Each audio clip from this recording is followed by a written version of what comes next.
یہ ریڈیو جیوے پاکستان ڈیجیٹل اور یہ انڈیا سے تازہ خبر۔ دوستوں، دہلی ایئرپورٹ پر ایک غیر معمولی واقعہ پیش آیا۔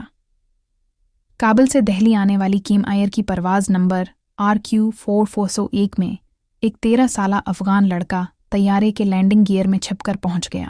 جب جہاز دہلی اترا تو عملے نے لڑکے کو زندہ حالت میں پایا۔ سیکورٹی اداروں نے اسے فوری طور پر تحویل میں لیا اور طبی معائنہ کرایا۔ ابتدائی تفتیش میں پتہ چلا کہ وہ افغانستان کے صوبہ قندوز کا رہائشی ہے اور صرف تجسس کے باعث طیارے میں چھپا۔ اس کا خیال تھا کہ پرواز ایران جا رہی ہے۔ حیرت انگیز طور پر وہ شدید سردی اور آکسیجن کی کمی جیسے جان لیوا حالات کے باوجود زندہ رہا۔ بعدازاں بھارتی حکام نے اسے واپس کابل بھیج دیا، جہاں افغان حکام نے اسے تحویل میں لے لیا۔ ماہرین کے مطابق لینڈنگ گیئر میں سفر کرنا نہایت خطرناک ہوتا ہے اور اکثر ایسے واقعات جان لیوا ثابت ہوتے ہیں۔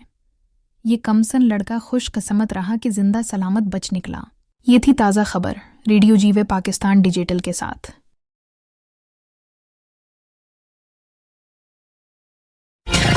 آپ کی اور ہماری پہچان FM جیوے پاکستان۔